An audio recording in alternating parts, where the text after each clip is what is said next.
Assalamu alaikum wa rahmatullahi wa barakatuh. There's election fever and the Muslims are angry and the Muslims want to punish those pro-Zionist politicians. The question is, can voting effectively punish those genocide-enabling politicians? Let's take a look. In my last video, I spoke about the student protests which are taking place across the world and how they have countered the multi-million-dollar Zionist propaganda machine across the world. The political protests have demonstrated the political voice of people without the need of using political parties and politicians. Muslims have always been told that you need to vote for politicians in order to have your political voice heard.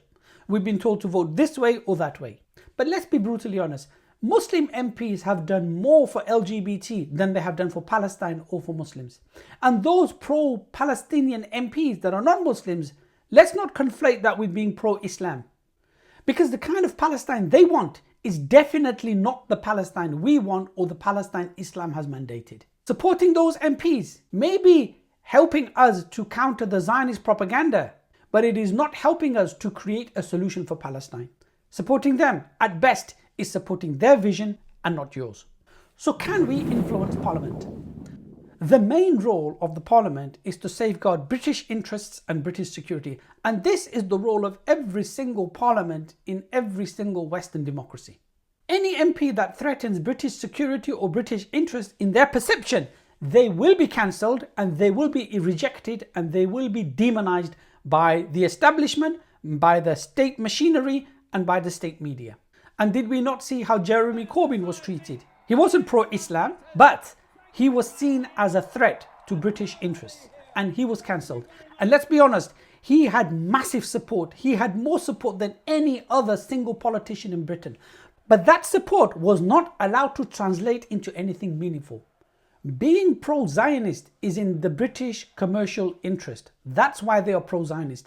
And anyone that goes against it is deemed to go against British interests and it will not be tolerated. Parliament is there to safeguard British interests. More on that in a second. Parliament is not there for you. Forget the Muslims and forget Palestinians for a moment. The British Parliament is not even really that bothered about the British public. And history bears testimony to that. The British Parliament is there for the elite and the British Parliament is there for British national, corporate, commercial interests. And it's always been like that. In the 17th century, a movement arose called the Levellers that demanded votes for all mature adult men. Now, Oliver Cromwell used the support of this movement in order to gain prominence and power and to fight against the King of England. When he became prominent, he used the support of the parliamentarians against the Levellers. So the Parliament wasn't concerned about the demands or the needs of the common people. Then came the Chartist movement, who demanded that more people were allowed to vote. And they had public talks and demonstrations up and down the country. And this rattled Parliament. And Parliament was concerned. So what did they do? They asked the Chartist movement to lobby the Parliament, to come to Parliament and put their demands to Parliament so the Parliament could approve that. How did that work out for the Chartists? Not very well. None of their demands were met and they fizzled out. Then came the Luddite movement, which arose around the time of the Industrial Revolution in order to protect their wages and their employment rights. This was a movement, again, which caused panic in the Parliament. And the government used repression to clamp down forcefully on this movement and to neutralize it. The Parliament didn't care about its own people. In 1819 in Manchester, there was the famous demonstration calling for more votes for men here. We're not even talking about women yet.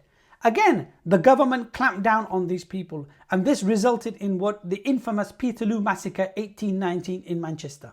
And we know about the suffragette movement, how they protested and demonstrated for votes for women.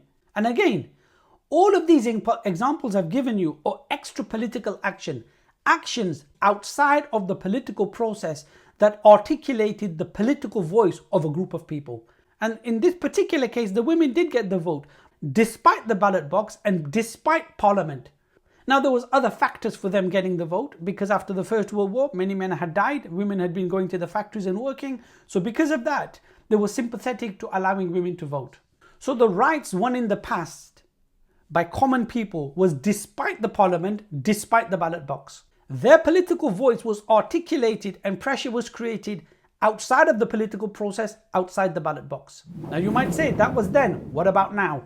So in the past, the Parliament protected the elite and protected the corporate commercial interest of Britain. That was its role then, and that is its role today. So the government and the Parliament primarily serve those people that fund them.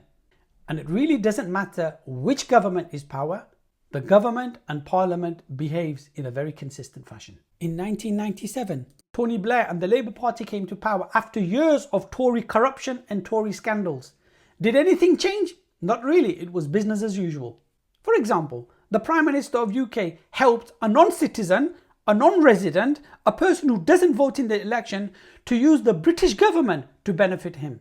The British government used her bureaucracy to help Lakshmi Mittal in order to bid for the Romanian steel mills in Romania. He didn't vote, he didn't live in this country, but he could get the laws changed and he could get the government to act on his behalf. Bernie Ecclestone paid the Labour Party £1 million in order to change tobacco advertising on sport.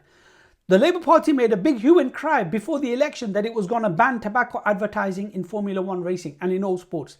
Bernie Ecclestone went to 10 Downing Street, gave £1 million to Tony Blair, and he got the law changed. You can't do that. I can't do that. The voters in Britain cannot do that. But the corporate elite powers have direct access to the government to make specific changes to laws. We can't do that. They can do that. The government serves them. It doesn't serve us. Britain is a capitalist state. The Labour Party was going to introduce taxation on car parks. Tesco supermarkets, that was going to cost them £20 million. So what did they do? They gave a donation to the Labour Party and Labour Party cancelled taxation on car parks, saving Tesco's £20 million. Your votes can't do that. My vote can't do that. The voting of the British public cannot do that. But the companies, the rich individuals, and the powerful people have direct access to the government in order to have the laws changed to benefit them. We can't do that. They can do that. Parliament doesn't serve you. The Parliament serves the corporate British interest. The ones that fund the parties, the ones that form the think tanks, and the ones that own the media. So none of these people have to vote in the elections. None of them have to be resident in Britain, but they can change the laws. And we also know of ministers, both in the Tory party and the Labour Party, who took cash for questions, taking cash payments from businesses and business leaders in order to use their voice in the Parliament for their benefit. So now, do you really think that the Parliament is there for the public, for the masses, British, Muslims, Palestinians or anyone, or is it there for commercial corporate interest? Your votes don't change the laws.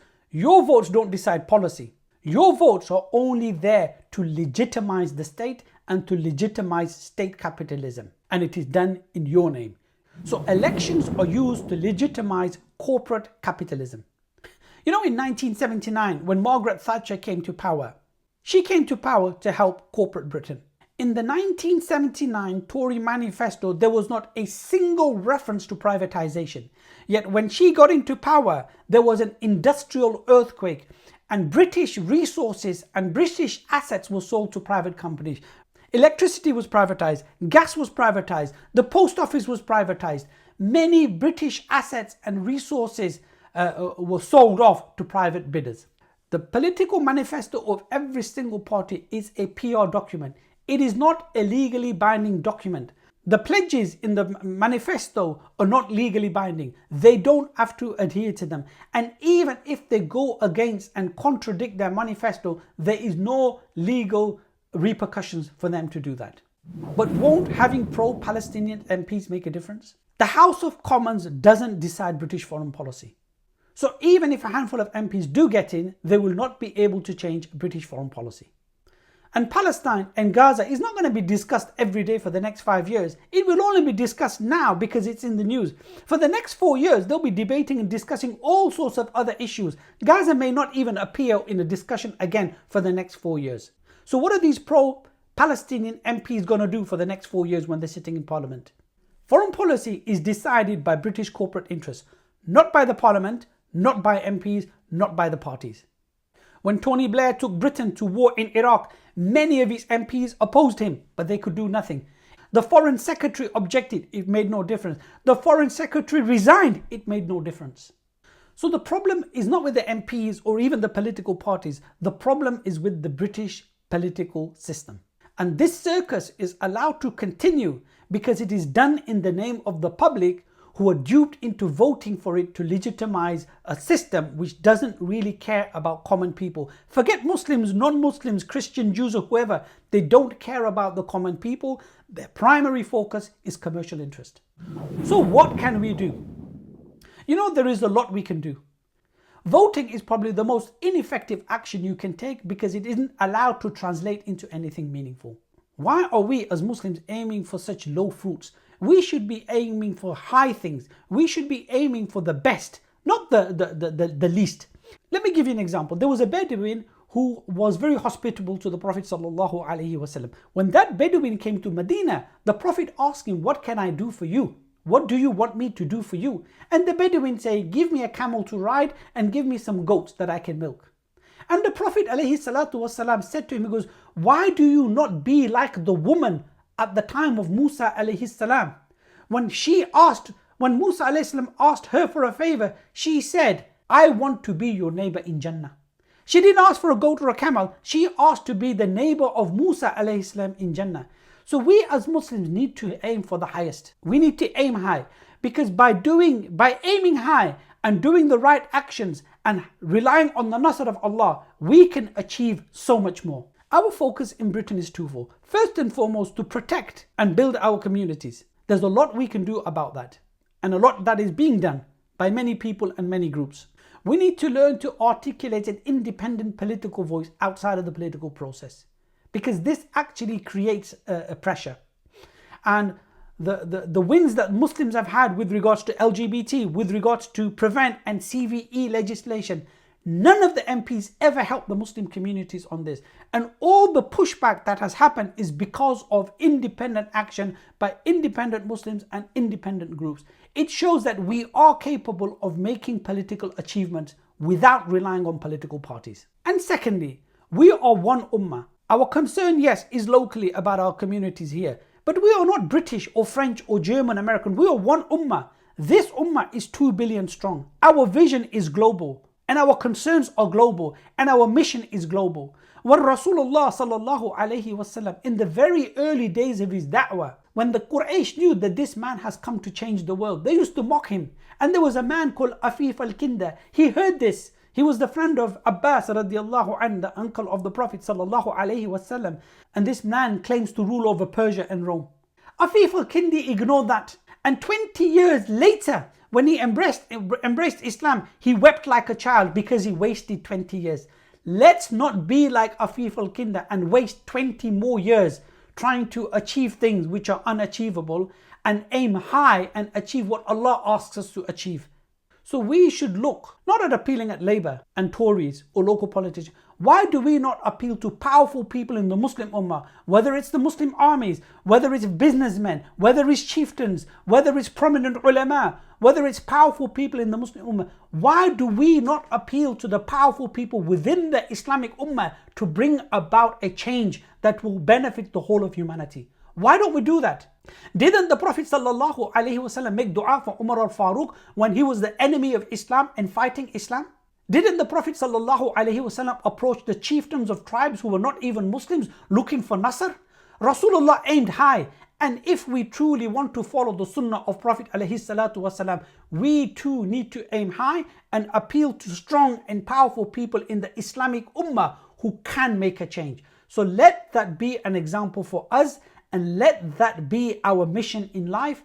Our mission should be the mission of the Prophet ﷺ, to make Islam dominant on this earth as a mercy to the Muslims and to the non-Muslims. Wa sallallahu ala Sayyidina Muhammad walhamdulillahi rabbil alameen. Assalamu alaikum wa rahmatullahi wa barakatuh.